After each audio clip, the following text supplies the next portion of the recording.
ঋণের বোঝায় যারা জর্জরিত, বিষ্ণু ইসলাম চমৎকার একটা দোয়া শিখিয়েছেন। আমাদের অনেকে ঋণের বোঝায় জর্জরিত আছে না নাই? এদিকে কেউ আছেন? থাকলে হাত তোলার দরকার নেই, থাকলে এই দোয়াটা পড়বেন। এক সাহাবীর নাম আবু উমামা, নামাজের ওয়াক্ত ছাড়া উনি মসজিদে যেয়ে বসে আছে। বিষ্ণু বললেন, কিরে আবু উমামা, নামাজের তো ওয়াক্ত হয় না, মসজিদে কি? সাহাবী বলে, হুমুমুন লাজিমাতনি ওয়া দুয়ুন। নবী গো, ঋণের বোঝায় এমন টেনশনে আছি, ঘরে থাকতে পারলাম না, মসজিদে চলে আসছে। বিষ্ণু বললেন, আমি কি তোমার এমন একটা দোয়া শিখাবো যেটা বললে আল্লাহ তাআলা তোমার ঋণের বোঝা হালকা করে দিবে? আবু উমামা বললেন, ইয়া রাসূলুল্লাহ, অবশ্যই শিখাবেন। বিষ্ণু বললেন, তাহলে তুমি পড়বা, আল্লাহুম্মা ইন্নী আউযু বিকা মিনাল হাম্মি ওয়াল হাযান ওয়া আউযু বিকা মিনাল জুবনি ওয়াল বুখল ওয়া আউযু বিকা মিন গালাবাতিদ দাইনি ওয়া কাহরির রিজাল। ও আল্লাহ, তোমার কাছ থেকে দুশ্চিন্তা থেকে পানাহ চাই, কৃপণতা, ভীরুতা, অলসতা, কার্পণ্যতা, এই সব কিছু থেকে, মানুষের কঠোরতা, আমার উপর মানুষের আধিপত্য এবং ঋণের বোঝা থেকে পানাহ চাই। এই দোয়াটা যখন বিষ্ণু নবী শিখাই দিলেন, আবু উমামা বারবার এই দোয়া পড়েন, আল্লাহুম্মা ইন্নী আউযু বিকা মিনাল হাম্মি ওয়াল হাযান ওয়া আউযু বিকা মিনাল আজজি ওয়াল কাসাল ওয়া আউযু বিকা মিনাল জুবনি ওয়াল বুখল ওয়া আউযু বিকা মিন গালাবাতিদ দাইনি ওয়া কাহরির রিজাল। আবু উমামা বলে, এই দোয়া আমি পড়তে লাগলাম আর পড়তে লাগলাম। কিছুদিন পরে দেখা গেল বিষ্ণু নবীর শেখানো এই দোয়ার বদৌলতে আল্লাহ তাআলা আমার সব ঋণ পরিশোধের ব্যবস্থা করে দিয়েছেন। পড়বেন পড়বেন। আমার প্রিয় পটুয়াখালীর ভাইরা, বিশ্বনবীর জামাতা সাইয়্যিদিনা আলী রাদিয়াল্লাহু তাআলা আনহুর কাছে এক লোক এসে বলে, হে আলী, ঋণের বোঝায় আমি জর্জরিত, আমার কিছু অর্থ দিয়ে সাহায্য করুন। সাইয়্যিদিনা আলী রাদিয়াল্লাহু তাআলা আনহু বললেন, আমি কি তোমার এমন একটা দোয়া শিখাবো যেটা বিশ্বনবী আমাদের শিখিয়েছেন? এই দোয়া যদি তুমি পড়ো, লাউ কানা আলাইকা মিসলু জাবালিন কাবীরিন দাইনান আদাল্লাহু আনকা, পাহাড় পরিমাণে যদি ঋণের বোঝা হয়, আল্লাহ এটা পরিশোধের ব্যবস্থা করে দিবেন। ছোট্ট একটা দোয়া বিশ্বনবী শিখালেন, বললেন, তুমি পড়বা, আল্লাহুম্মা কফিনি বিহালালিকা আন হারামিকা ওয়া আগনিনি বিফাদলিকা আম্মান সিওয়াক। বুঝতে আছে? হ্যাঁ, আছে। আল্লাহুম্মা কফিনি বিহালালিকা আন হারামিক, আল্লাহ তোমার হালাল দিয়ে আমাকে পরিতুষ্ট করো, হারাম থেকে বাঁচিয়ে রাখো, আর তোমার অনুগ্রহে মানুষের মুখাপেক্ষী যেন আমি না হই, আমি যেন সবসময় তোমার মুখাপেক্ষী হই, ওই তৌফিক দিও। সুবহানাল্লাহ পড়েন। এই দোয়া বেশি বেশি পড়লে ঋণের বোঝা হালকা করে দিবে কে? তাহলে প্রিয় ভাইয়েরা, বিপদে পড়লেই প্রথমে কি পড়বেন?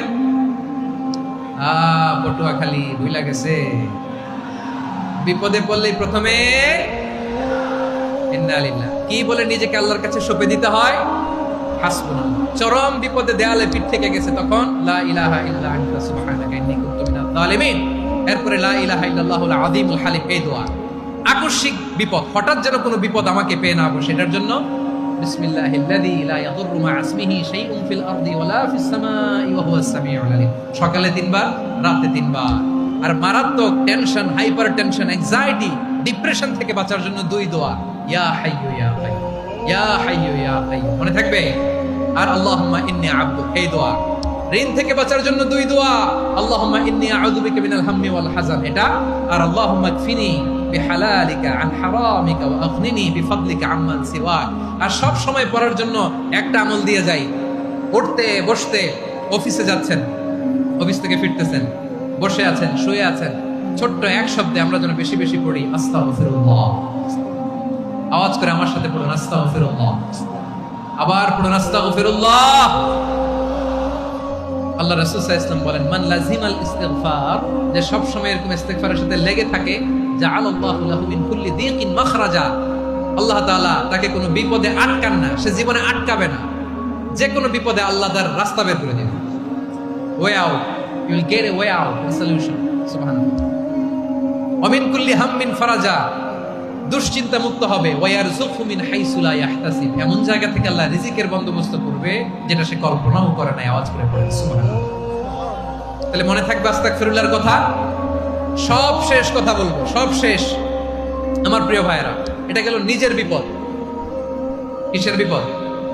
নিজে যদি বিপদে পড়ে। অন্যের বিপদ যদি দেখেন, এটার জন্য একটা দোয়া আছে।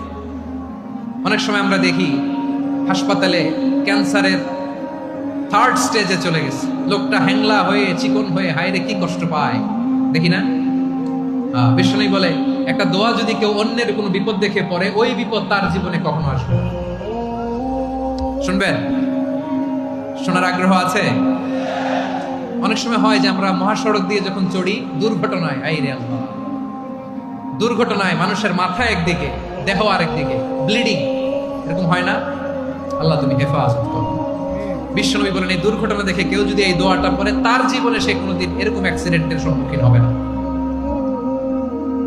শুনবেন, বিশ্বনবী বলেন অন্যের বিপদ দেখে কেউ যদি পড়ে আলহামদুলিল্লাহিল্লাযী আফানি মিম্মা বাতালাকা বিহি ওয়া ফাদ্দালানি আলা কাসীরিন মিম্মান খালাকা তাফদীলা, মানে প্রশংসা সেই আল্লাহর যে আল্লাহ তাআলা তোমাকে যেই জিনিস দিয়ে পরীক্ষা করেছে আমাকে ওইটা থেকে বাঁচিয়ে দিয়েছে। তোমাকে আল্লাহ যেই বিপদে ফেলেছে আমাকে ওই বিপদ থেকে তিনি মুক্ত রেখেছে, আর তার অনেক সৃষ্টির উপর আমাকে তিনি প্রাধান্য দিয়েছে। সুবহানাল্লাহ পড়েন। যে কোনো বিপদ, কারো ক্যান্সার দেখে যদি এই দোয়াটা আপনি বিশ্বাসের সাথে পড়েন জীবনে কোনোদিন ক্যান্সার রোগে আক্রান্ত হবে না। দুর্ঘটনা দেখে যদি পড়েন ওই দুর্ঘটনা আপনাকে স্পর্শ করবে না। যে কোনো কারো বিপদ দেখে যদি কোনো বিশ্বাসী বান্দা এই দোয়া পড়ে, বিশ্বনবী বলেন লাম ইউসিবহু যালিকাল বালা, ওই বিপদ তাকে আর ধরবে না। রুফিয়া মিনহু মিন যালিকাল বালা কাইনাম মা কান, সে যতদিন হায়াত পাবে কোনোদিন ওই বিপদ তাকে স্পর্শ করবে না। এই দোয়াটা পড়তে রাজি আছেন আমার প্রিয় ভাইরা? তাহলে পুরো আলোচনার সেন্ট্রাল থিম হচ্ছে আমাদের জীবনে বিপদ আসবে, কষ্ট আসবে, দুঃখ আসবে, কিন্তু বিপদে আপদে আমরা হাল ছেড়ে দিব না, হতাশ হব না।